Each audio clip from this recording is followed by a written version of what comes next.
Esse podcast é uma produção independente. Os interlocutores e suas opiniões não representam nenhuma instituição. Bom dia, boa tarde, boa noite, você entusiasta pelo comércio exterior brasileiro. Deixa eu falar uma coisa para vocês, gente. Hoje a gente tem uma convidada aqui mais do que especial. Ela, a filha de Leta de Arco Verde, Marcela Carvalho, está aqui conosco, nos honrando muito com a sua presença, nossa amiga querida. E antes, obviamente, de introduzi-la, apresentá-la, passar o nosso dia aqui e a nossa tarde, a nossa noite com o bate-papo que a gente vai ter, que vai ser muito legal, eu quero passar para os meus amigos aqui a bola para a gente trazer os nossos destaques iniciais aqui do Comex Mais. Então, eu começo hoje com você, PH. Traga o seu destaque aí para gente. Bom dia, boa tarde, boa noite a todos. O meu destaque de hoje vai falar um pouquinho sobre a política comercial, né? A OMC, junto com o FMI, tem um índice que mede o número de medidas comerciais que são aplicadas pelos países, e o número de 2026 é um número bastante preocupante. A gente tem visto que em 2026 as medidas que têm sido aplicadas por todos os países do mundo têm superado bastante os anos anteriores. Então, o que nós temos aí no primeiro semestre de 2026 já supera em 50% o que nós tínhamos em 2024 e em 25% o número de 2025, que já tinha sido bastante alto. Então, nós estamos aí com um volume de aplicação de medidas muito, muito elevado no mundo, o que está mostrando para a gente que o protecionismo está de volta, né, gente? Então, temos que pensar aí quais são as medidas que nós podemos tomar para tentar voltar a ter um mundo cada vez mais aberto ao comércio e trazer os benefícios do comércio para todos. Mas, infelizmente, o que nós estamos vendo nesses últimos anos é um aumento nesse número de medidas, a ver como sairá o número no final do ano. Beleza, PHzinho, muito obrigado. Thales, o seu destaque musical. Bom dia, boa tarde, boa noite. Primeiro o tema, né? Então, o Brasil abre contencioso na OMC contra o tarifaço americano. Marcela, seja muito bem-vinda, é um prazer ter você aqui conosco. Eu sempre trago o meu destaque com uma música popular brasileira para facilitar, né, a compreensão. E aí ontem, por acaso, eu vi que a Globo vai cobrir o último voo da nave da Xuxa. Então Maravilhoso. o meu destaque musical seria para ilustrar, né, essa abertura de contencioso. Tudo pode ser, se quiser será. Sonho sempre vem para quem sonhar. Tudo pode ser, só basta acreditar. É o Lua caso. de Cristal, isso aí? Exatamente. Você conhece bem Clássico. os Do clássicos. cancioneiro Maravilhoso. popular. É o caso desse contencioso, né? Então, basicamente, por quê? Para quem não domina a estrutura da OMC, solução de controvérsias, você conhece a Tailândia, Lázaro? Não tive o Não prazer teve o ainda prazer? de conhecer. Então pronto. De Então, conhecer. Lázaro vai ser o nosso exemplo. Você compra uma passagem para Tailândia, ok? Ok. Tá empolgado, prepara as malas, vai viajar, pega o avião e chega na Tailândia, no Pará. Não sei se você conhece também, já estive lá. Conheço. Então, já estive lá. Aí você chega na Tailândia e fala, você entra com o processo. Fala, não, como assim? Eu comprei a Tailândia na Ásia. Aí a empresa diz, não, você comprou no Pará. Você entra com o processo, você ganha o processo, ok? Aí a empresa fala assim, eu vou recorrer. Com base em quê? Em nada, eu só quero recorrer. Ponto. Hoje, se isso acontece, você vai para o Tribunal de Justiça, segunda instância. Na OMC, nós não temos segunda instância vigente, sendo aplicada. Porque desde 2019 os Estados Unidos travaram a escolha de árbitros para a solução de controvérsia. Então você tem consulta, você tem painel, mas você, em um eventual recurso, não tem o órgão de solução de controvérsias para decidir sobre a questão. Portanto, como diria Xuxa, tudo pode ser, basta acreditar. É o que nos resta. Acreditar que vai resolver com esse pedido junto ao OMC. É isso. Exato. Eu destaco a participação de Sérgio Malandro nesse filme como galã do início da década de 90. Acho que esse foi o primeiro filme, inclusive, que eu fui ao cinema. Eu sei, sério. Eu acho que foi. Denunciei a idade. Mas é isso, meu povo. E a gente Eu descobriu um dos baixinhos, né? A gente isso. Eu baixinho com 115 quilos na cara, mas tudo bem. Gente, eu também queria trazer um destaque breve aqui antes de introduzir a nossa convidada. E basicamente hoje a lógica do destaque que eu trago é para quem importa autopeças, né? E é uma mudança que é silenciosa, mas que pode custar caro aí para quem não tiver tão atento.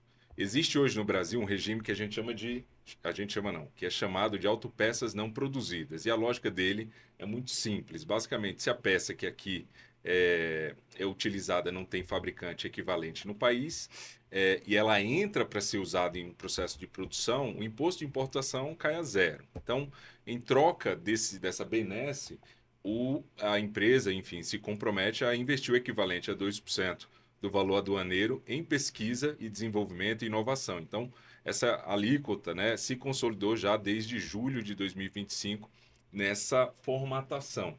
Só que, historicamente, né, esses ex-tarifários de autopeças eram concedidos sem um prazo de validade. Uma vez publicados, valiam ali por tempo indeterminado. E é exatamente isso que acabou de mudar.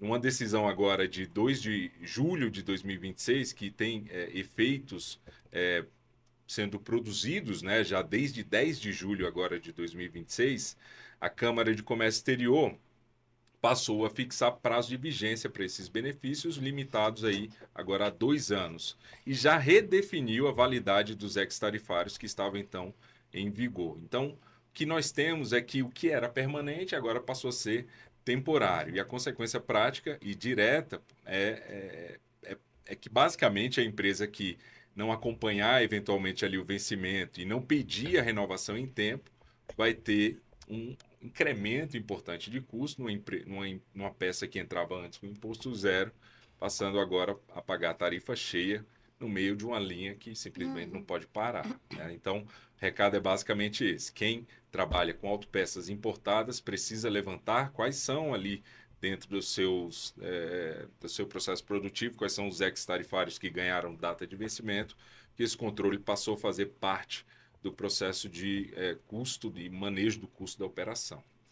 Então, é com esse destaque que eu também me permito agora, meus caros, apresentar a nossa convidada ilustríssima do dia de hoje, Marcela Carvalho, minha amiga, minha ex-chefa, chefe emérita lá na Camex, é diretora atualmente de Relações Governamentais da General Motors aqui para a América do Sul, é responsável pela articulação institucional e pelo desenvolvimento das agendas estratégicas voltadas à inovação, à sustentabilidade, à competitividade da indústria automotiva aqui na região. Ela tem mais de 2 décadas de trajetória na administração pública federal, uma bagagem muito sólida em comércio exterior, em política industrial, já exerceu o cargo de secretária executiva da Câmara de Comércio Exterior, a Camex, no Ministério do Desenvolvimento, Indústria, Comércio e Serviços. Acumula também passagens pelo Ministério da Economia, pela Agência Brasileira de Desenvolvimento Industrial, a BDI, sempre com um papel de liderança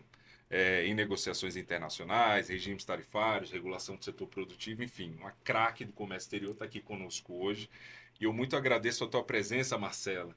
E já começo te perguntando aquilo que a gente estava falando aqui nos bastidores, assim, quando alguém de fora do Comex te pergunta o que você faz, o que você responde, como é que você diz, o que você trabalha, com o que você trabalha? Deixa eu começar, então, falando igual vocês. Bom dia, boa tarde, boa noite. Obrigada pelo convite. Me sinto muito em casa aqui com vocês, amigos queridos, companheiros aí de jornada de comércio exterior. Eu estou curiosa em saber o que é que vocês respondem, porque isso é uma tarefa impossível. 22 anos de governo e agora 1 ano e pouquinho na GM, a minha família ainda não sabe o que eu faço. Assim, é um negócio sério. Eu chego para o Natal e aí tios, primos, a minha filha, como é que vai o Ministério de Relações Exteriores? Não, tia, mas eu não trabalho no Ministério de Relações Exteriores. Ai, com essas coisas internacionais aí que você faz.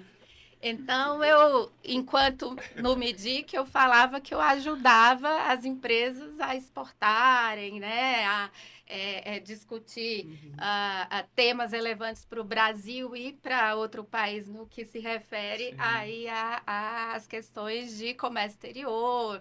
E aí vem um e fala, então é na Apex? Não é na Apex. Mas tarefa difícil. E hoje eu sou a famosa resolvedora de broncas, né? Da empresa junto aos governos federal e estaduais. Mas claro que todo mundo fala, não, você faz relações internacionais na GM, não é bem assim. Mas é bem divertido, legal, mas as pessoas acham bonito, né? Acham, Sim. tirando quem vê glamour não vê corre, né, minha gente? Comércio exterior assim, uma cachaça, a gente ama, a gente adora, mas, né, Claro, vamos claro. combinar que não tem muito de glamour, né? Não tem. Esse é um negócio interessante, né? Sobre essa lógica do internacional. Já me ligaram, eu não tô brincando. Você perguntou, o que entendem que você trabalha, né? Já me ligaram para pedir ajuda para conseguir visto, para as pessoas virem aqui pro Brasil. Ah, É. assim, E minha tia me ligou para perguntar se eu podia ajudar com a companhia aérea, que ela tem uma viagem internacional. Falou, tia, internacional não é tudo, Não não é é um tudo. universo, né? E para terminar, minha filha acha que eu construí a Disney, né? Então, assim. Essa parte eu continuo dizendo também. Meu filho ainda hoje acha também que eu sou construtor de estradas, assim, que eu Exato. vou lá e construo Bonitinho. estrada, então eu não... E a minha filha acha que eu faço reunião. Sua mãe trabalha com o quê? Fazendo reunião. E aí ela dá certo para todos nós. Aí funciona bem. Mas também tem a coisa de as pessoas acharem que por eu estar em Brasília, eu conheço todas as agências, todos os ministérios e todo mundo que trabalha no governo, né? Então isso E trabalhar com o presidente, né? O Pega até tá falando isso e é muito verdade. Ah, o que ele faz? Ah, não, meu filho trabalha com o presidente. É isso, né? Mas, Marcelo, deixa eu te perguntar uma coisa, assim, voltando lá para o início da tua carreira, ainda se imaginando como um estudante na universidade, assim, você consegue ter o estalo do momento em que o comércio exterior entra na tua vida como uma opção? Você consegue lembrar disso pra gente? Tem uma história muito bacana com isso, né? De como foi o meu começo. Primeiro que quando eu fui optar ali pelo curso de faculdade, a minha mãe me chamou e falou assim: olha, tá abrindo um curso de Relações Internacionais, faz vestibular porque é a sua cara. E não tinha em Recife, né? Tô falando aí de estudante em Recife. E aí eu fiz uma privada, uma faculdade privada de Relações Internacionais, que em Recife o foco era comércio exterior, não tinha, né, esse foco que tem em outras faculdades, universidades, que é política, que é relações internacionais propriamente dita, e fiz direito na Universidade Federal de Pernambuco. Mas na faculdade privada, eu tinha um professor já falecido, querido, Oswaldo, e ele era meu professor de comércio daquelas matérias, comércio exterior 1, comércio exterior 2, comércio exterior 3. E eu tinha excelentes notas e um belo dia ele trouxe uns papéis assim e falou: faz esse concurso, aí se inscreve para isso aqui. Aí eu, o que é isso? Ele, concurso do MEDIC, analista de comércio exterior. Você vai passar se você fizer a prova.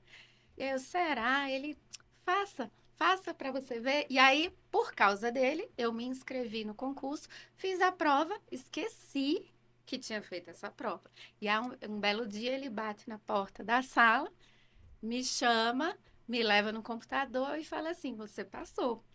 Aí eu falei: eu não acredito. Ele, você passou, agora você tem que escolher. E eu estava no meio, começando o último semestre da faculdade. Então, eu tinha ainda 6 meses do último semestre de faculdade.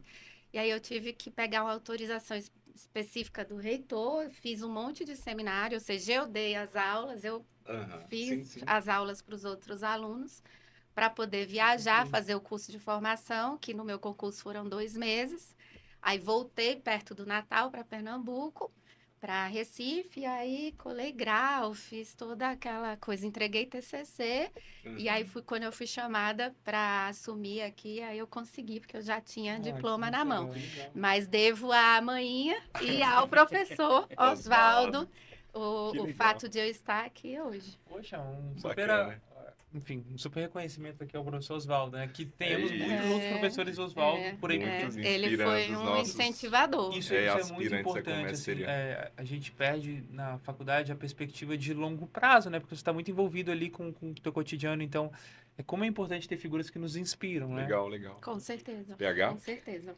Marcelo, deixa eu falar uns anos pra frente. Falando lá da faculdade, vamos passar vários anos lá pra frente. Você passou por MEDIC, planejamento, economia, ABDI, diversas áreas. Mas o que marca mesmo, você passou 2 vezes como secretária da Camex. Foram 2 vezes na Secretaria Executiva da Camex. Aí vem 2 perguntas daí.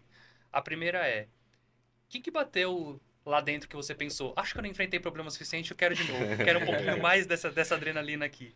E a segunda é, o que foi diferente nessa segunda passagem? O que você aproveitou de experiência no anterior e falou, poxa, eu podia ter feito diferente aqui, trouxe para essa segunda gestão? Ótima pergunta.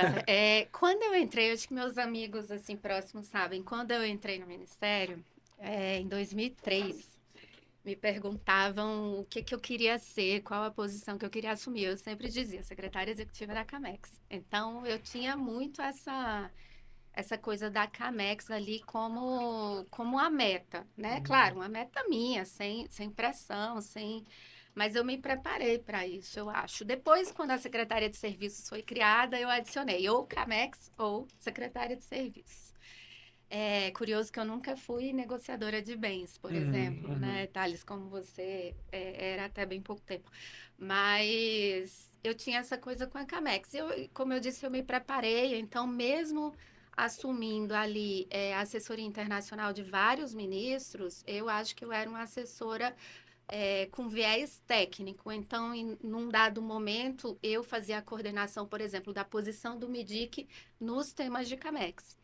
E aí veio o primeiro convite, o ministro Marcos Pereira né, me convidou e foi um período muito bom na Camex, assim, a gente conseguiu, a Camex estava vindo do Itamaraty e claro, né, com todo respeito aí aos nossos amigos, colegas queridos do Itamaraty, mas eu acho que o Itamaraty tem uma forma de processar decisões muito própria, né? Então, é uma tomada de decisão mais lenta, aquela questão da hierarquia também mais lenta. E quando a Camex voltou do Itamaraty e foi para o MIDIC, que foi quando eu assumi, a minha meta era dar mais agilidade às decisões.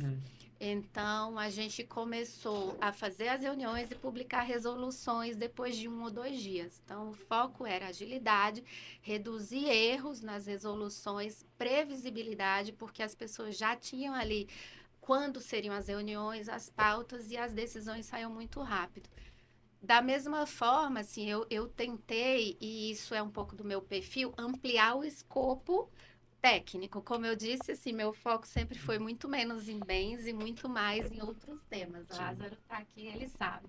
Então, financiamento à exportação, crédito à exportação, a gente criou o comitê de serviços, fortaleci lá o comitê de compras governamentais. Então, a gente ampliou em escopo, em temas ali a influência, digamos assim, da Camex, o que foi muito legal.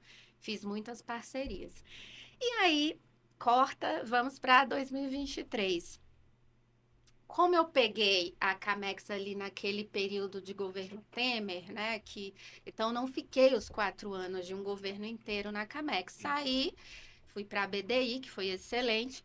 Mas quando o vice-presidente me convidou para voltar como secretária da Camex em 2023, eu percebi que ainda havia coisas a fazer, que o meu prazo no governo não tinha fechado. Um convite do vice-presidente não se nega, né? Também. E agradeço bastante a ele esse convite. Mas o que eu fiz diferente foi retomar a credibilidade. Eu acho que a Camex em 23 tinha baixa credibilidade em termos de decisões coerentes, decisões transparentes. Agilidade, eu acho que também, mais menos, mas esses 2 pontos.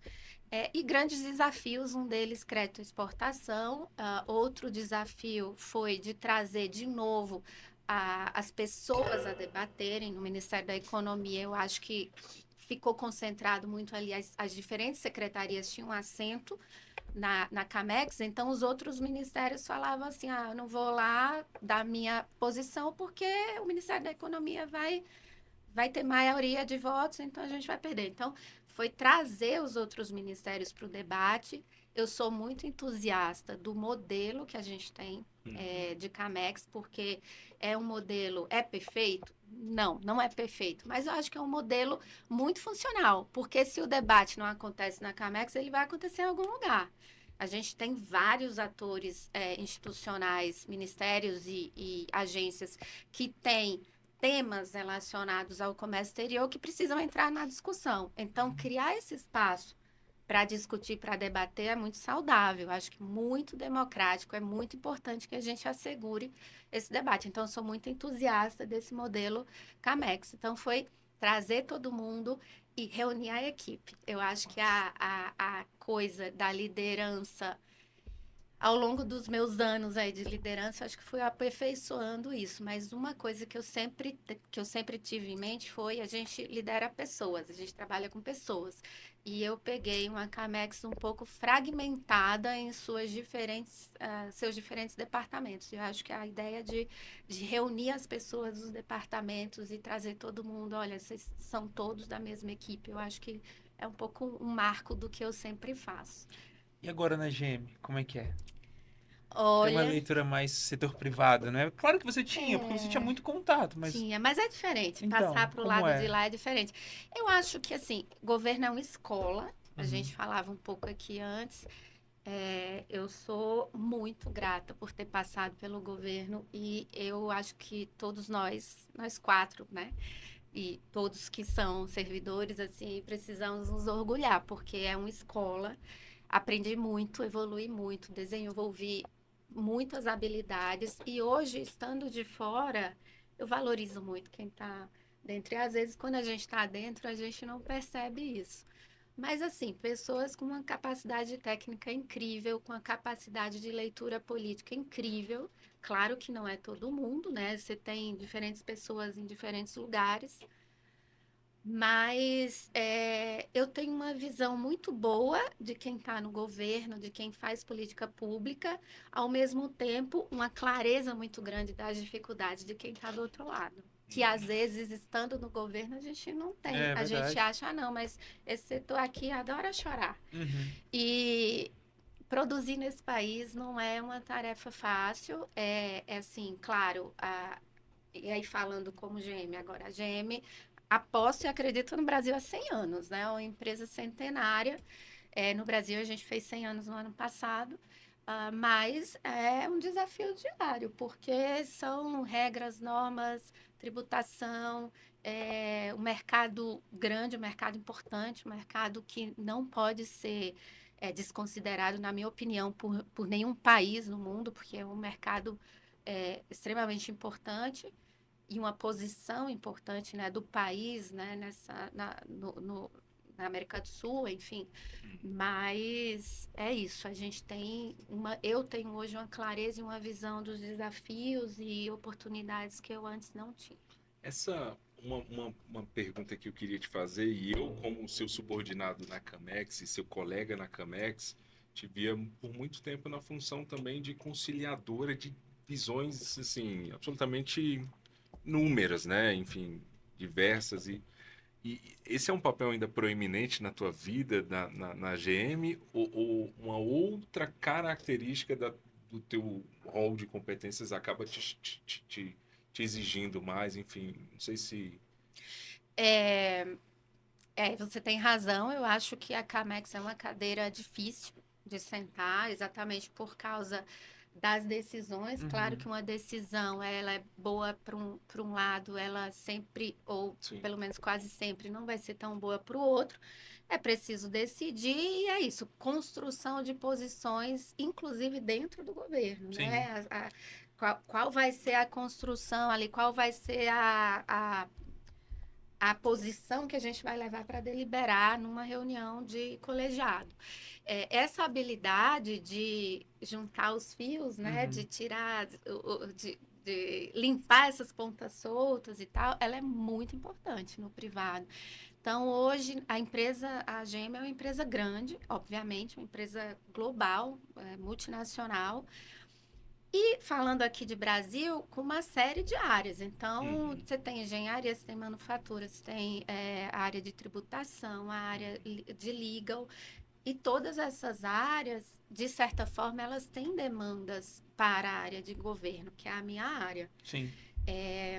Então, o meu papel também é muito pegar, beber de todas essas áreas e tentar reunir informações para uma posição única que eu vou levar para o governo federal, estaduais, municipais interlocutores de instituições, associações. Então, é um papel também de coordenação, não deixa de ser, e de Claro. juntar visões que são visões próprias de cada área, mas que são também importantes para a gente construir o quebra-cabeça da posição da empresa para tratar com os outros. Então, é uma habilidade que eu construí.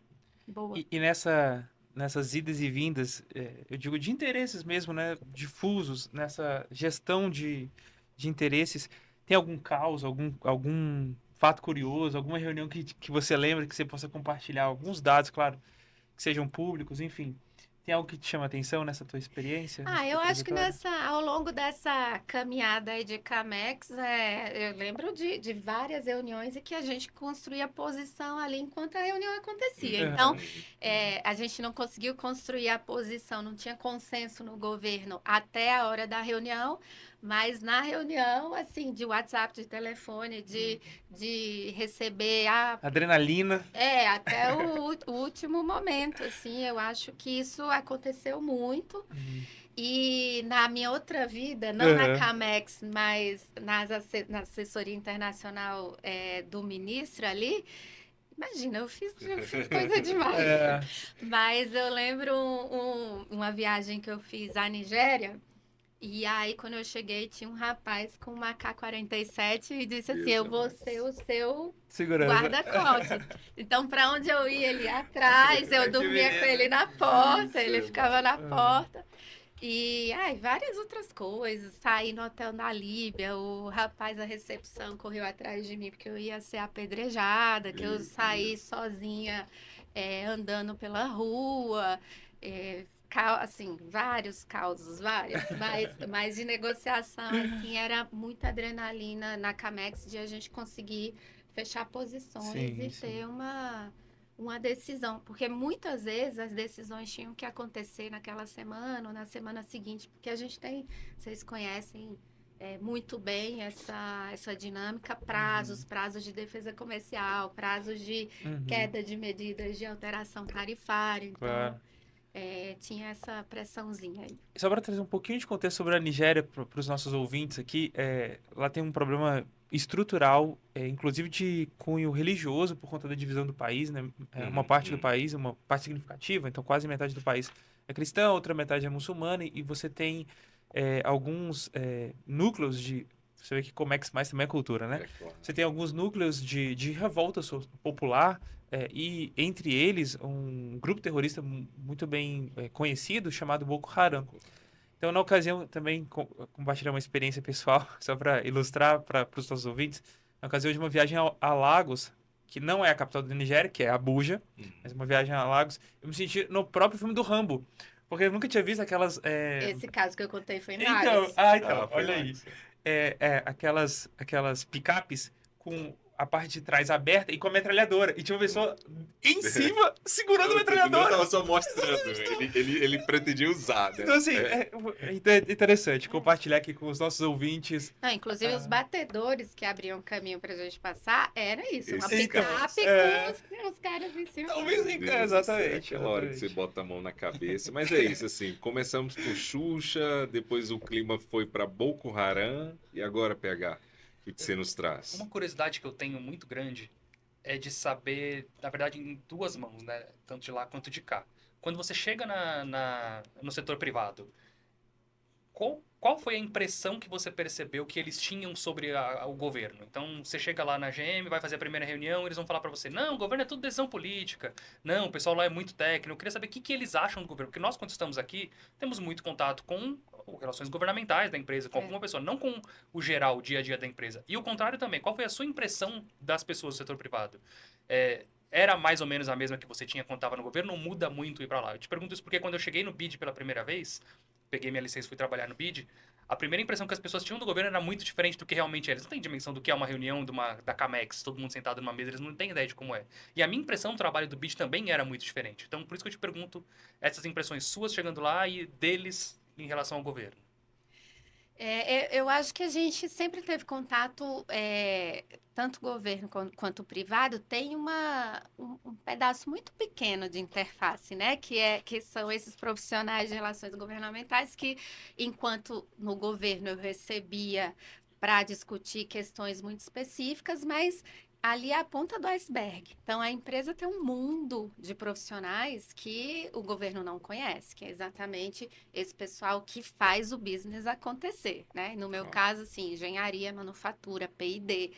Então, existe um conhecimento muito limitado dos dois lados. Então, quando eu cheguei no governo, quando eu cheguei na General Motors, eu percebi um desconhecimento relativamente importante assim das questões do governo e é inclusive um papel e é um objetivo que a minha área hoje tem, que é de trazer essas pessoas a Brasília, sentar essas pessoas nas reuniões também que eu faço, para elas discutirem os seus temas e não só eu ir nessa reunião e discutir por elas, né?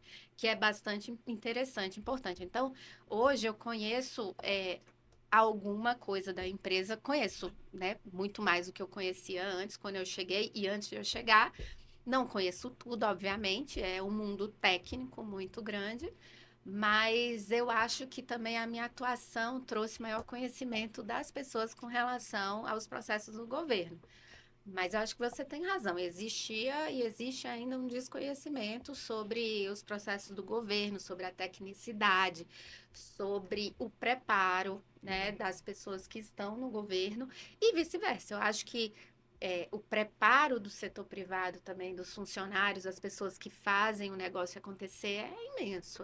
A capacidade de trabalho é muito grande. E eu sou muito, muito grata e muito feliz, porque quando eu cheguei, a minha equipe é muito preparada. A minha equipe da GM, que trabalha comigo diretamente, é extremamente preparada. E é multitask, digamos assim, porque tem gente que veio da qualidade, tem gente que veio da manufatura, tem gente que veio de relações com o parlamento, que é algo que a gente no executivo não tem tanto. Então, assim, tem sido uma surpresa bem boa. Boa, Marcela. Acho que com esse nosso início aqui, a gente conseguiu passar, não só pela tua trajetória, mas essas percepções iniciais que são muito valiosas pra gente, assim, sobre a tua vida agora de lá do balcão na GM, enfim, e obviamente aprender um pouquinho também com a tua história. E é óbvio que a gente te chama aqui também pela posição de destaque que você ocupa hoje na GM. Mas é inevitável também deixar, é inevitável que a gente não passe ali, né, pela sua vivência na Camex. E aí, nesse sentido, se você me permitir avançar um pouquinho mais profundamente dentro dos temas relacionados à Camex, e aí, obviamente, depois a gente vai entrar um pouco em indústria automotiva e aprofundar um pouco mais nesse tema, mas a gente falou aqui em, em na sua vivência, da sua história na Camex, mas uma diversidade de termos já foram citados aqui. Eu vou lançar alguns aqui, e aí a gente vai explicando juntos aqui o que são cada um deles, mas na verdade o que eu queria saber era efetivamente se eles cumprem ou não cumprem o seu papel ou para o qual foram designados inicialmente, né? Eu estou falando aqui de ex-tarifário, desabastecimento e LETEC. Enfim, isso são normativos, são instrumentos que são o dia a dia de quem importa. Então, antes de te passar e perguntar se você acha que eles efetivamente estão atendendo o benefício ao custo e destino, eu vou aqui para o nosso glossário PH, só para ele, que já trabalhou na área, nos falar. PH, o que é o ex-tarifário, desabastecimento, LETEC? Depois, Marcela, eu te peço a sua opinião sobre o atendimento ou não dessa... Vamos lá, vou de trás para frente porque o ex-tarifário é mais complicado de explicar, né? Então, a LETEC nada mais é do que a lista de exceções da TEC. Então, a TEC é a tarifa externa comum, que é a tarifa que os países do Mercosul aplicam em conjunto para os demais pros países de fora do bloco, né? Essa lista é uma lista com as tarifas definidas para cada produto, mas existe uma lista de exceções. Cada um dos países tem uma lista de exceções e aí eles podem aplicar uma tarifa diferente daquela. Então, essa é a LETEC. Então, se alguém quiser importar um produto que esteja na LETEC, ele vai pagar a tarifa da LETEC, não a tarifa da TEC, a tarifa externa comum padrão. Uma nova lista que a gente tem, nova não, ela não é nova. Uma outra lista que nós temos também é a lista de desabastecimento, que você pode reduzir o imposto de importação para um produto que esteja enfrentando algum desabastecimento por algum motivo conjuntural. Então, por exemplo, uma planta produzia um item específico aqui no Brasil, ela parou de produzir, não tem mais a demanda, não tem mais a oferta interna desse país, há um desabastecimento desse produto e você pode importá-lo com redução de imposto de importação. Tem outras formas de, não só por um fechamento de uma planta, tem outros motivos que você pode usar, mas basicamente é um desabastecimento temporário. É para ser temporário, se for permanente tem outros mecanismos, mas muitas vezes ele vai ser permanente no futuro, então acaba usando o desabastecimento por um tempo e migra para outra lista depois. E ex-tarifário são duas coisas diferentes. Existe o destaque tarifário, que é um destaque dentro de um produto específico. Um produto tem o seu código, você quer fazer um subproduto dentro daquilo. Aquilo é um ex-tarifário, mas aqui nós estamos falando de outra coisa, que é o regime de ex-tarifários. Que é você importar algum... no caso aqui nós estamos falando de BK, né, de BIT, são máquinas e equipamentos ou produtos de tecnologia da informação, que eles são produtos específicos dentro de um código. Esses códigos geralmente têm muitos produtos ali dentro, tem alguns que não são produzidos no país. E aí você pode importar algum desses via um ex-tarifário. Então, por exemplo, eu vou pegar um produto que vai falar sobre máquinas impressoras. Então, o código genérico é máquina impressora, mas eu quero uma impressora offset específica que eu quero importar. Essa aqui não é produzida no Brasil. Então, cria-se um ex-tarifário para ela, o imposto é reduzido para você importar, já que não tem ninguém produzindo, mas o código tarifário padrão fica lá com o seu código, com o seu imposto. Tirou 10 na prova. Tirou 10. Pegar, Marcelo. então, vou traduzir para mamãe, ver se faz sentido, tá? Aí você me confirma se é isso mesmo, se eu entendi bem. Então, mãe, Tec para loção capilar para homens lindos, que o Lázaro usa para nascer cabelos. Exatamente. Não Tec deu muito certo. 10%, porque tem produção na Argentina. Muito bem. O Brasil não tem produção, Lázaro precisa do produto, reduz permanentemente para... Ou permanentemente não, porque é temporário também, mas reduz na Letec para 0. Lázaro pode importar loção capilar para homens lindos. Muito bem. Outra opção. Eventualmente você tem fábrica no Brasil, só que por algum motivo ela está voltada à produção de loção capilar para homens feios, que aí nós nos enquadramos, por isso que temos cabelo e Lázaro não tem. Muito bem, então nesse período de desabastecimento, você pode usufruir, imagino que exista uma cota, né, uma quantidade, para que você possa usufruir dessa redução tarifária. Ex-tarifário seria, por exemplo, uma máquina para estimular a produção de fios. Então, não existe produção no Brasil, então você teria uma exceção dentro do código de máquinas para cabelos, para máquinas para fios, para homens lindos, que é o Lázaro, e aí você teria, então, esse benefício para essa máquina específica. É isso? É exatamente isso. Marcela, Só por favor. um comentáriozinho. No primeiro exemplo que você deu, provavelmente a Argentina não ia deixar a gente reduzir temporariamente a 0, porque tem produção Então, na esse é um ponto Argentina. importante. Então, a Letec ela é modulada pelos interesses dos sócios. O desabastecimento precisa passar pelos sócios. Perfeito. Perfeito, Marcela. Mas desligada por, a nossa... por isso que o Lázaro não tem cabelo. Tá vendo? É exatamente isso. A Argentina não está deixando chegar a minha loção A loção capilar. da cara. É isso, é isso. Mas, Marcela, enfim, desligada que a nossa tecla SAP, você entende que os produtos cumprem o papel ao qual eles se propõem, enfim? Lázaro, eu acho que a gente tem uma exceção no mundo, né? Que esses mecanismos de alteração temporária de tarifa existem no Mercosul, não existem em lugar nenhum. Claro que tem exceções pontuais, específicas em outros blocos, mas assim, nada se compara ao que a gente tem no Mercosul, né? Então, a gente fez no Mercosul das exceções, processos. E, no caso do Brasil, processos muito bem definidos, delimitados, que são conduzidos ali no âmbito da Camex, né? Esses processos, eles não guardam, por exemplo, o mesmo tipo de...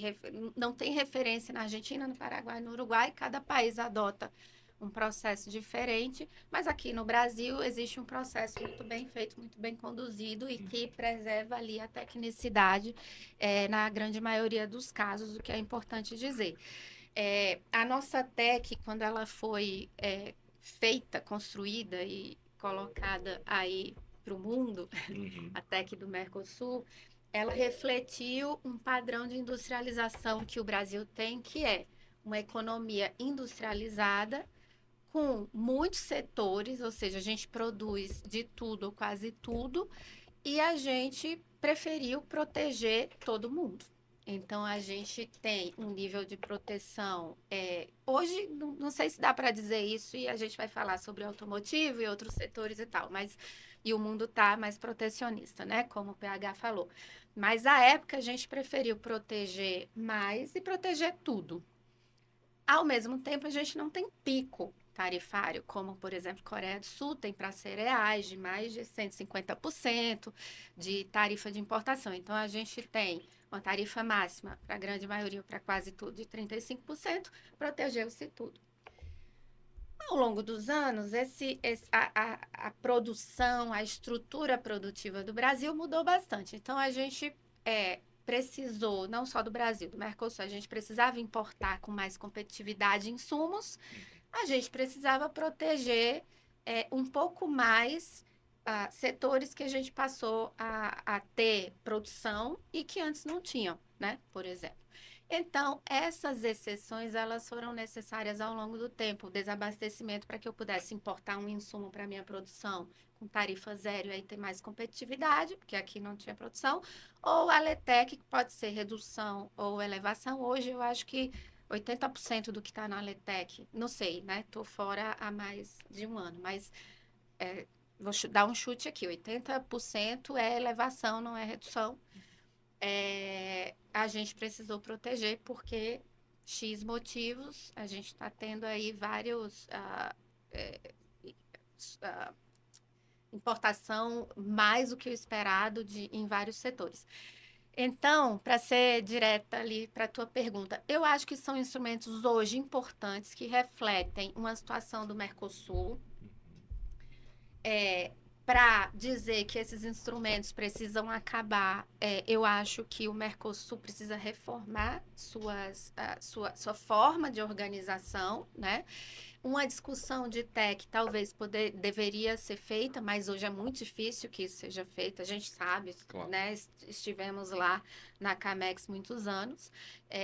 Então, eu acho que sim, cumprem, porque de certa forma, o mundo real muda muito mais rápido do que o mundo regulatório. Então, o mundo precisa de respostas rápidas que a regulação não consegue dar. E essas listas de exceção, de certa forma, elas atendem aí a essas necessidades pontuais.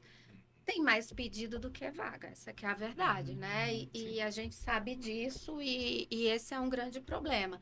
Então, assim, talvez se a gente pudesse olhar o todo e dizer, não, aqui esse item de desabastecimento já está no desabastecimento há muitos anos, talvez levar para o Mercosul para ter uma redução temporária e o Mercosul dar respostas mais rápidas que a gente sabe que hoje não está conseguindo dar. Então, eu acho que sim, a resposta é sim. É importante, são mecanismos importantes hoje, mas que no longo prazo, no longuíssimo prazo, talvez a gente precisasse olhar o comércio exterior assim com os olhos de hoje, né? Porque a gente olha talvez com os olhos de um passado que está mudando muito rápido.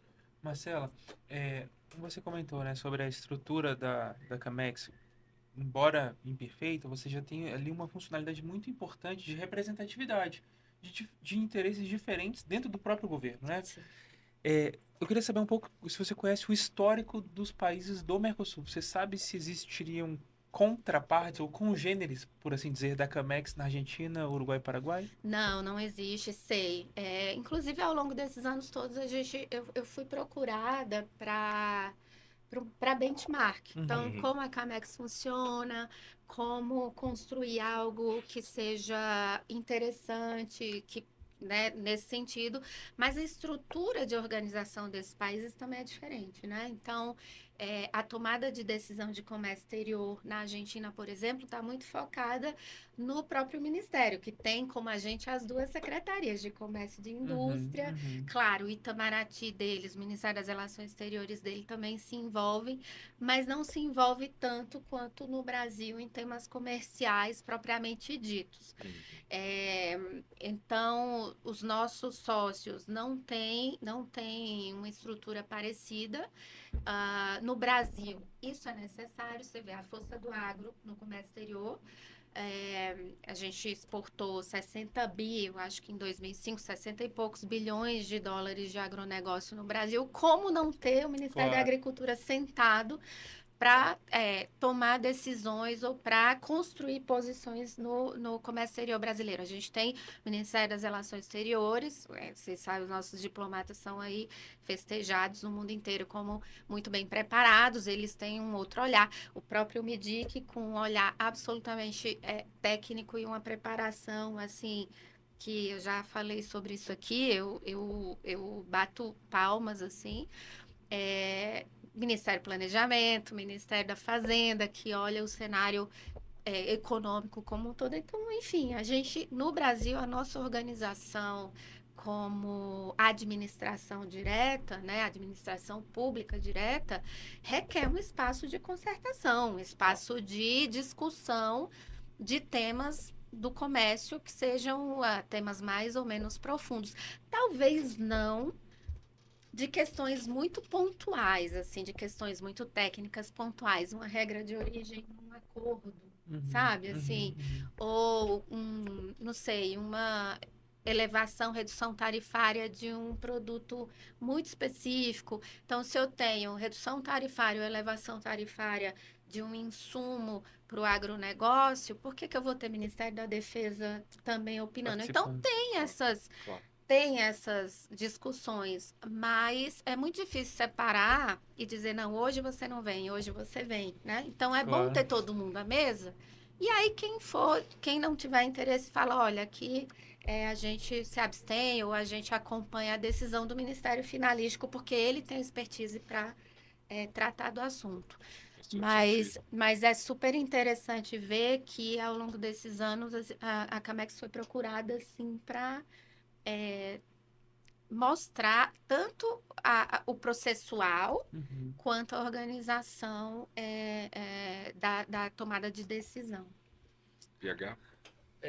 Marcela, falando especificamente sobre tarifas é assim, mas para outras decisões também é assim. Toda decisão da Camex tem alguém que está feliz e alguém que não está tão A feliz gente assim. falou sobre isso um pouquinho. E como que a gente pode fazer para que o sistema não seja vamos atender o mais barulhento que vem aqui, faz mais barulho, reclama mais para ele conseguir o que ele quer e os demais não? Como a gente faz para de fato fazer as decisões serem tomadas da melhor forma para o país? Claro que tem a parte técnica envolvida por trás, tem uma análise muito bem feita, como você mesmo falou, as equipes técnicas são muito boas. Tem uma decisão política por trás também, a gente não pode isolar Não. a política, estamos no governo, afinal de contas. Como fazer para conciliar esses interesses da melhor forma possível, sabendo que nem sempre vai ser uma conciliação, às vezes vai ter que alguém sair perdendo paciência, mas como fazer para que não seja, eu vou usar uma palavra forte, capturado pela entidade ou pela empresa ou pelo grupo mais barulhento? Essa é uma das maiores críticas ao sistema que a gente tem hoje, né? Quando eu falo sistema, é o sistema de tomada de decisões para comércio exterior, porque uma vez que você tem um órgão só, ou dois ou três que tomam ali a decisão técnica, você resguarda. Uma vez que você tem 10 sentados à mesa, que é a estrutura hoje da Câmara de Comércio Exterior, eu acho que esses 10 ficam mais sujeitos a esse tipo de influência. E é isso, não vamos nos enganar. A gente tem uma Câmara de Comércio Exterior que tem um corpo técnico muito importante, mas ela está inserida num contexto político e é óbvio que a cadeira ali do secretário de Comércio Exterior é uma cadeira técnica, uma cadeira política, metade, porque a gente tem que estar ali discutindo temas técnicos num ambiente que tem influência política, e é isso. Os grupos de interesse são muito fortes. E aí eu acho que a coisa da tecnicidade é muito importante. Resguardar o processo técnico, os argumentos técnicos, tomar decisões com base nesses elementos, e aí com esse olhar do que é importante para o país como um todo e não para o setor específico. Claro, o olhar do setor é o que vem primeiro, é a primeira análise, ou dos setores, mas o olhar mais amplo de política pública, ele é muito importante nesses casos. E aí, eu acho que ao fazer isso e dando essas pitadas de transparência, porque, claro, quando eu cheguei em 23, também o Lázaro vai lembrar, eu sentei na cadeira e recebi um acórdão do TCU de presente, né? A gente tinha 2 anos de prazo de fiscalização a partir de janeiro de 23 e periodicamente mandávamos aí ao Tribunal de Contas da União um relatório das atividades com metas definidas pelo tribunal com relação à transparência, coerência nas decisões e transparência. Então, se a Camex publica pautas de reuniões e publica decisões das reuniões e publica notas técnicas que embasam essas decisões, eu entendo que essas notas públicas, elas conseguem inibir um pouco a captura, usando o seu termo, porque elas vão mostrar ali quais foram os argumentos que foram usados, que o governo usou para tomar aquela decisão. Então, eu acho que a transparência é um ponto bastante importante aí nesse processo. E eu concordo inteiramente assim, com a tua fala, Marcelo. Acho que a subsecretaria liderada pelo nosso amigo André Castro, a de estudos, ela surge também sob sua liderança, né? Ela surgiu sob a liderança.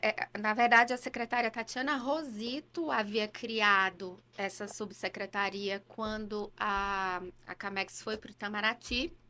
E quando ela voltou para o MIDIC, eu mantive. Entendi. Foi uma excelente Acho que ela ideia. caminha nesse sentido também de robustecimento técnico do processo como um todo, né? E avaliação desses mecanismos que Sim, vocês falavam antes. Sim. Então, a subsecretaria do André, um abraço, André. André, você vem aqui um dia, hein? André, vem aqui. Que faz a avaliação da efetividade desses mecanismos todos. Eu acho que é bastante importante. Acho que com essas últimas falas e palavras da nossa amiga Marcela, a gente conseguiu avançar um pouquinho dentro mais do que é a Camex, né? Tanto na parte mais conceitual dos elementos principais que gravitam em torno do colegiado, mas a própria forma que se toma a decisão. Mas eu não podia ter a Marcela aqui e deixar de aproveitar agora a presença dela na GM, e também no universo da indústria automotiva. Então, se vocês me permitirem, eu movo agora um pouco, Marcela, para a gente poder aprofundar um pouco mais na tua experiência atual.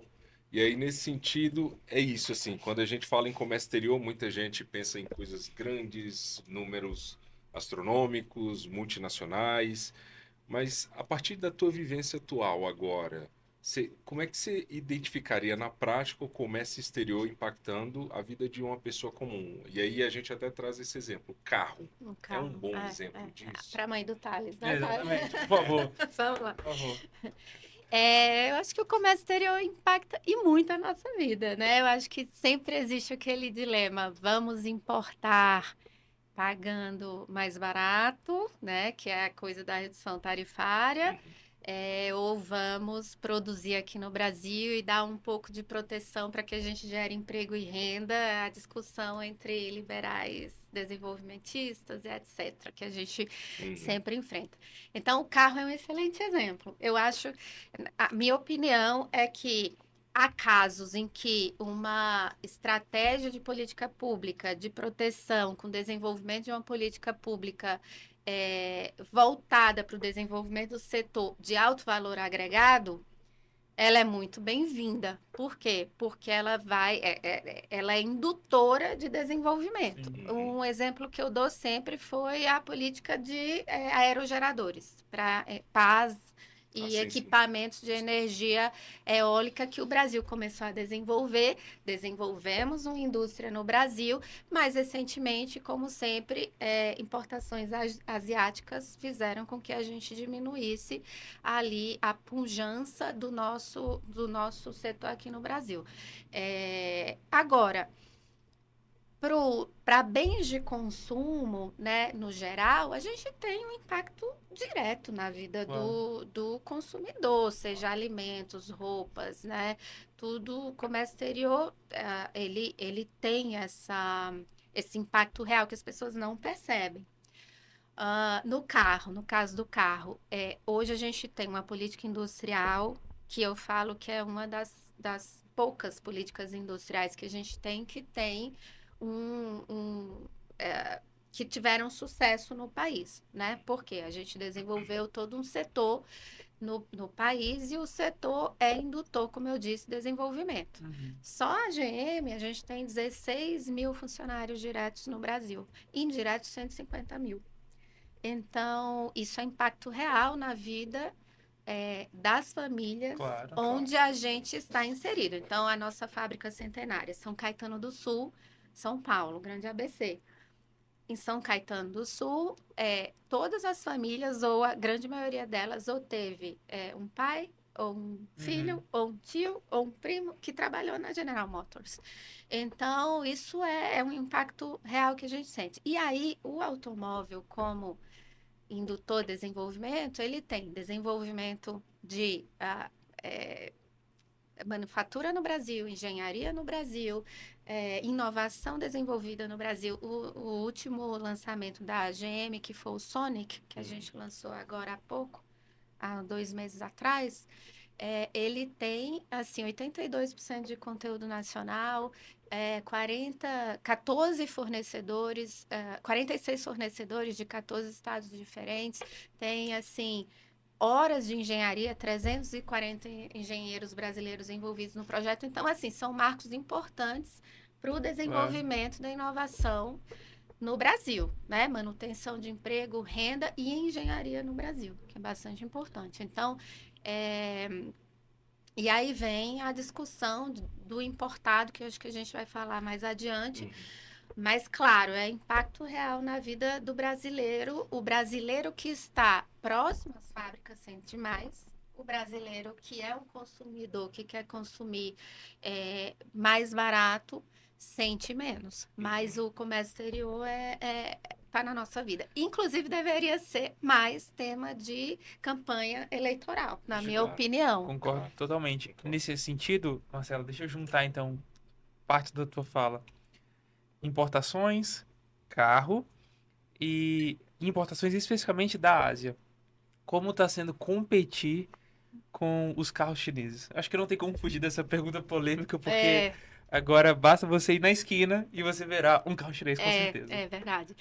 Mas olha só, eu acho que é uma discussão importantíssima. Mas para dar alguns dados, a GM tem parcerias com empresas chinesas desde a década de 90. Então, desde 90 a gente tem joint ventures com empresas chinesas e a gente produz carros na China.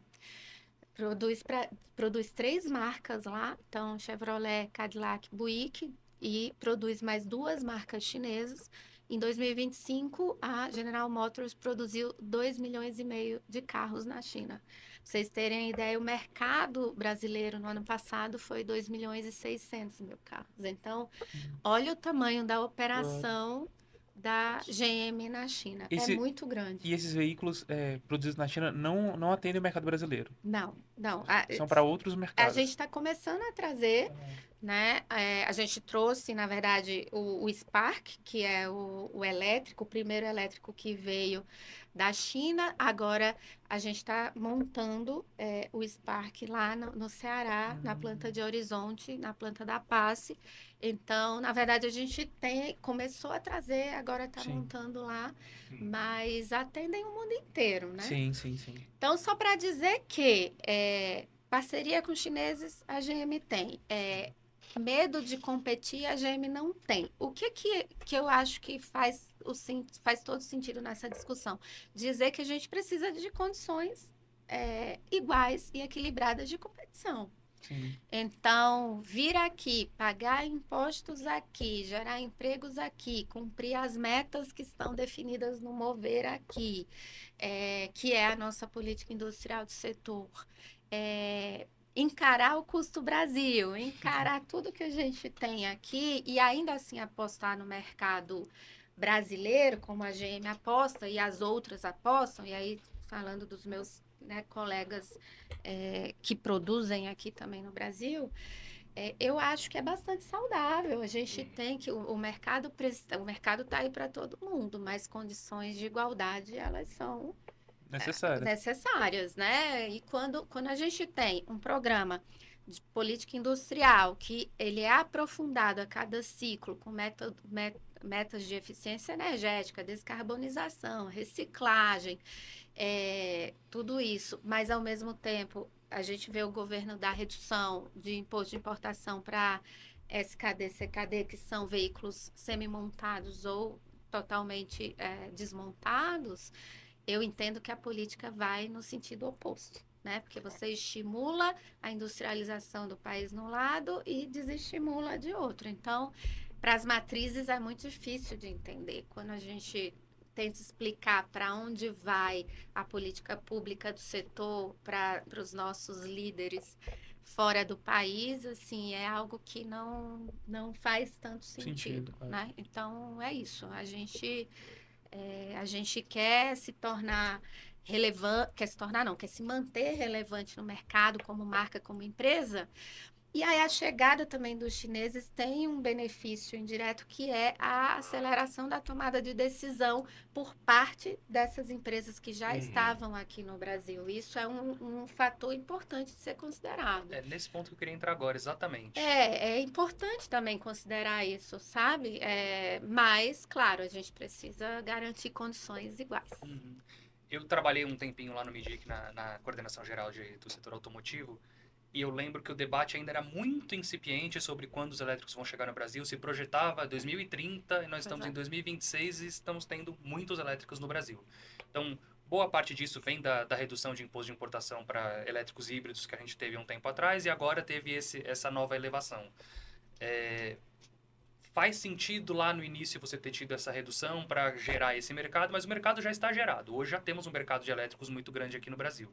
E aí a minha pergunta vai nesse sentido de o que as montadoras tradicionais que estão aqui há muito tempo estão fazendo em relação a isso?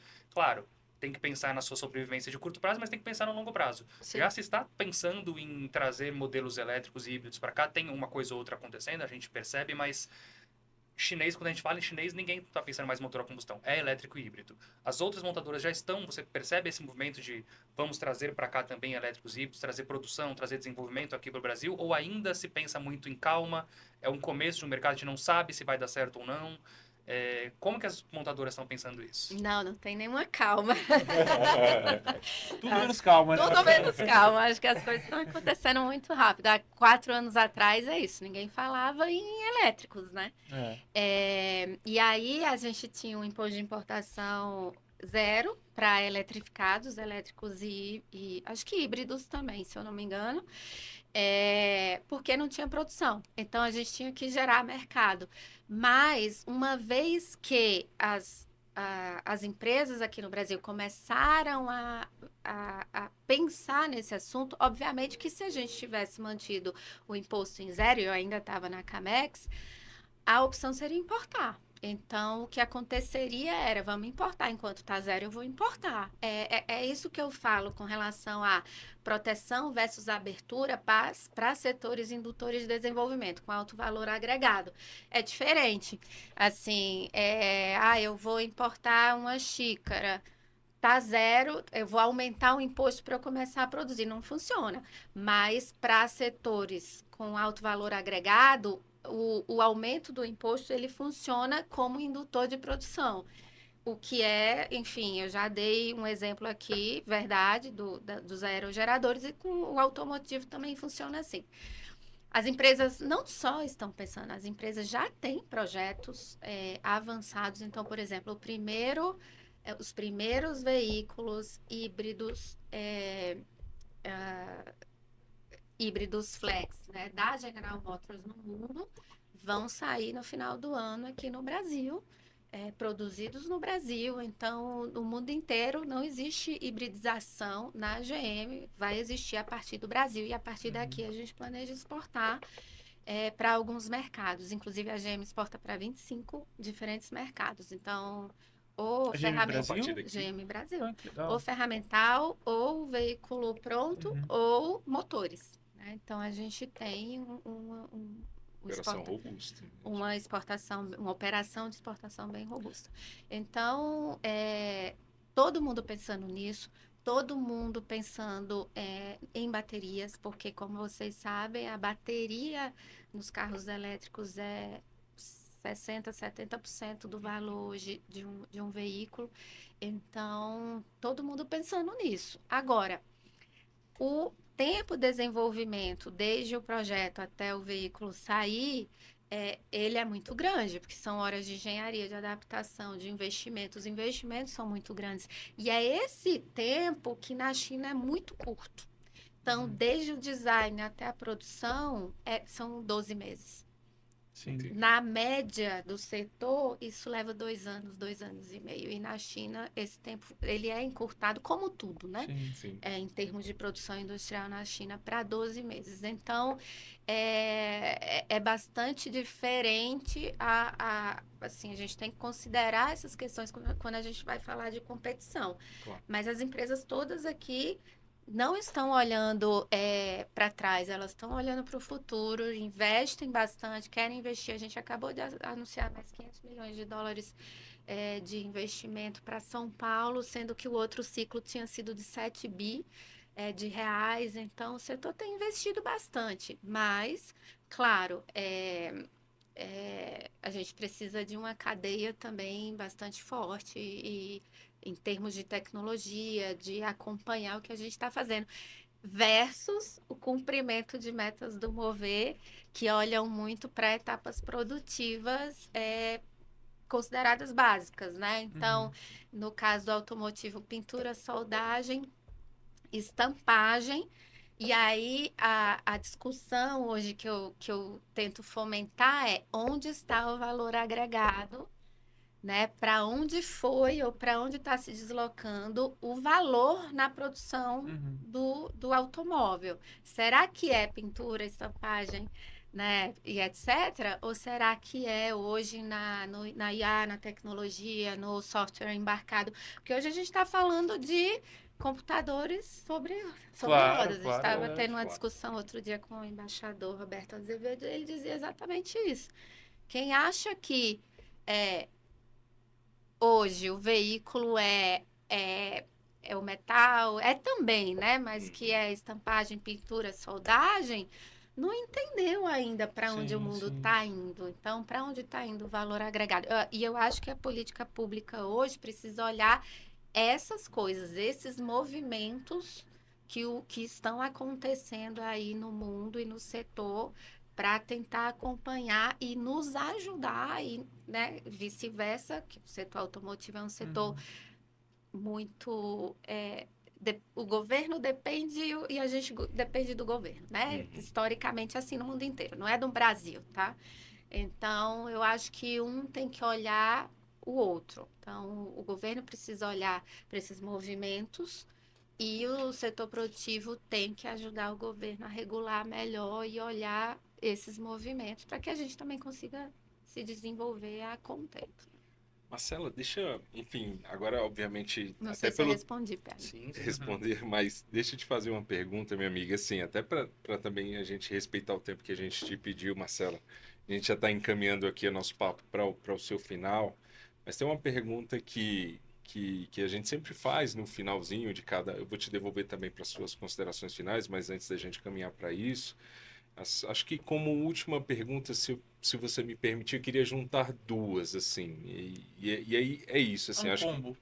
é um combo, é isso. E aí, a primeira é, passando em revista até tudo que foi falado aqui hoje, se você fosse começar, e até olhando para o seu segmento de atuação, se você fosse começar por uma alteração no comércio exterior brasileiro, o que você proporia como essa é a mudança prioritária? Esse é o primeiro ponto. E o segundo ponto, Marcela, nós somos também assistidos por muitos aspirantes a operadores de comércio exterior, né? E aí, para uma pessoa que está pretendendo começar, o que você gostaria que alguém tivesse te falado há 22 anos atrás, quando você começou em comércio exterior, enfim, que você aprendeu ao longo da tua jornada? A primeira tem várias coisas, né, que a gente queria mudar, é difícil escolher uma, mas eu acho que a tributação tira, assim, bastante competitividade do comércio exterior brasileiro. Claro que a gente está aí no meio da implementação de uma reforma tributária que no início vai parecer. A implementação vai parecer confusa, mas eu acho que no médio e longo prazo a gente tem ganhos expressivos. Eu sou entusiasta da reforma nesse sentido, né?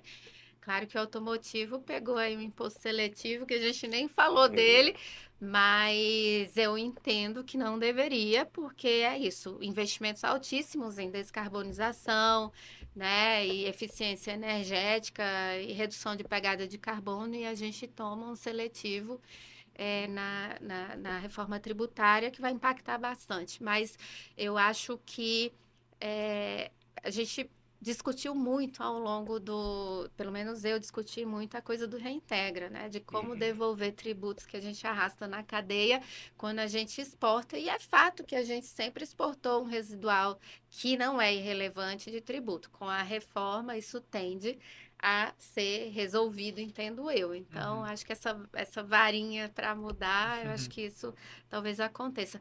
Eu acho que a logística, né? Eu acho que a logística de escoamento de exportação no Brasil traz muitos custos para as operações das empresas no Brasil. E, por exemplo, é um ponto que a Camex não trata, né? E eu acho, e aí, se eu fosse secretária pela terceira vez, eu acho que Quando eu você for? olharia. Fala isso pro meu chefe. Eu acho que eu olharia muito a coisa da logística, porque é isso, tira a competitividade sem dúvida nenhuma. E a segunda pergunta eu sempre fui muito apaixonada por política pública, assim, por fazer política pública, por gerar impacto, por trabalhar para o governo, para o Estado brasileiro. Isso me trouxe uma atuação com muita dedicação, né, na minha carreira no governo. E eu acho que dedicação é uma palavra muito importante quando a gente quer atingir algum objetivo. Então, não adianta a gente ter meta e não se dedicar a elas. E eu vejo hoje, assim, as pessoas, e aí me perdoem, mas querendo atingir suas metas, mas querendo que o barco vá navegando sem que ela conduza de fato, pegue aquelas rédeas e conduza os rumos da sua própria vida. Então, eu acho que dedicação, estabelecer metas, se dedicar a ela e construir sua realidade é bastante importante. Eu acho que eu fiz isso na minha vida profissional. Você fez, eu sou testemunha disso, Marcelo. Tive a honra de, enfim, estar ao seu lado. A gente não falou de imposto seletivo. Já está marcado Já tá o marcado. próximo. Já tá marcado. A gente não falou sobre reforma tributária em detalhes.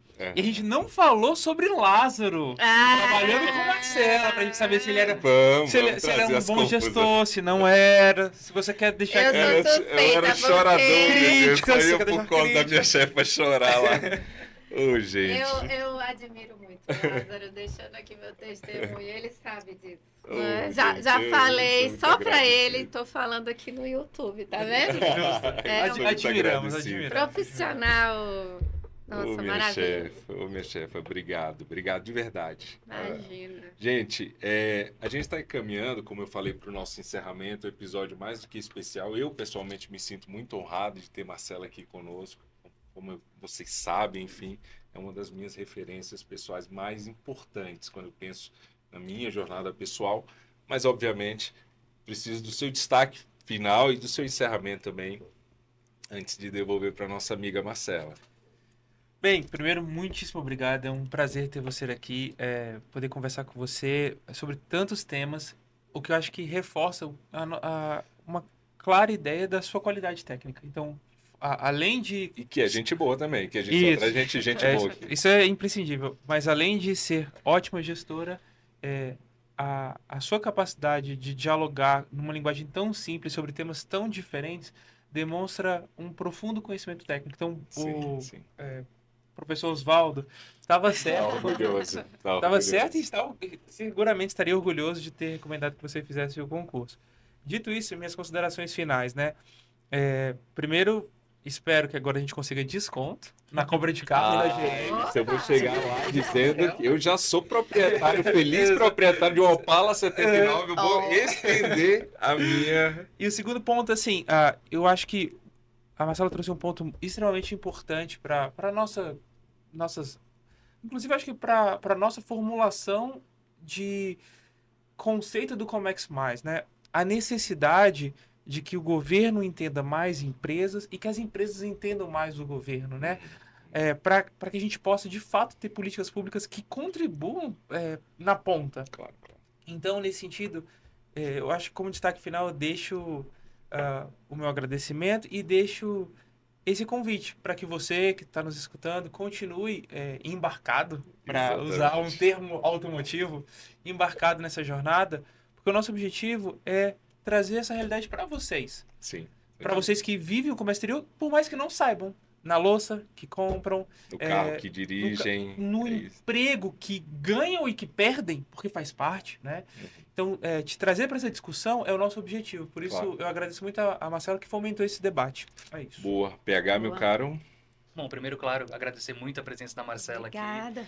Eu entrei no Ministério em 2013 e a Marcela já era uma grande referência em comércio no país. Daí pra frente só cresceu, foi muito bacana acompanhar a sua trajetória, Marcela. E é isso, assim, você é uma referência para todos nós, assim. O Lázaro trabalhou diretamente com você por muito tempo, mas todo mundo que você conversa no corredor, a Marcela, não tem quem não saiba quem é a Marcela. A Marcela é uma grande referência, então pra gente é uma honra trazer você aqui. O bate-papo foi ótimo, a conversa. Geralmente a gente tem convidados muito bacanas, a gente tem dado sorte com isso, né? Sorte não, né? Tem o processo seletivo. Boa, né? A gente boa, a gente fez rir, né? Então foi uma conversa muito boa e a gente tenta trazer aqui visões diferentes e temáticas diferentes do comércio e contigo foram várias num mesmo episódio. Isso foi bom. A gente viu o lado de governo, o lado do setor privado olhando para o governo, enfim. Foi muito bom, foi muito rica essa conversa por vários e vários motivos. E eu queria te agradecer e você já sabe que ano que vem você vai ter que voltar pro segundo episódio contigo, né? Porque sobraram muitos assuntos. Então, ano que vem estamos aqui de volta. Com problemas diferentes, né? E Marcela, antes da gente fazer o encerramento, eu te devolvo só para você fazer teu encerramento, enfim, tuas palavras finais. Queria te escutar um pouquinho. Tá bom, não, queridos. Muito obrigada, então, pelo convite. É muito bom ver um podcast dedicado ao comércio exterior, esse tema apaixonante. A gente milita nele há tantos anos, né? Sim. E eu acho que faz um bem danado para quem tem interesse, para quem gosta do assunto, para quem almeja trabalhar com o assunto e para quem já trabalha com o assunto. Eu acho que falar desses temas de forma simples, com convidados que estão, né, trabalhando, já trabalharam com o assunto, é muito importante. Então, parabéns. Fico muito feliz de ser a primeira mulher aqui no Comex+. Exatamente. Então, isso é muito bom. E a bandeirinha de representar mais mulheres no comércio segue firme comigo. E agradecer demais vocês. Foi ótimo o bate-papo. Estou, claro, entre amigos aqui. E também dizer que vocês são referências, né? Nas suas áreas de atuação também. Então, obrigada. Então é isso, gente. Com esse, acho que verdadeira aula, a gente termina o nosso podcast de hoje. Eu deixo aqui o meu pedido de like, de comentário. Peça para sua tia que mora aí. Dessa vez eu vou pedir para o PH. A tia mora onde esse ano? Que mora em Togo, na África, um país. Mora no muito Togo. bacana. Eu conheço o Togo, tá? É um dia, enfim, escala mal sucedida lá. Tive que descer em Lomé. No Excelente. Togo. Mãe e painho, curtam aqui o É isso. Então é isso, gente. A gente fica por aqui. Um grande beijo e a gente se vê com mais um episódio na próxima. Tchau, tchau.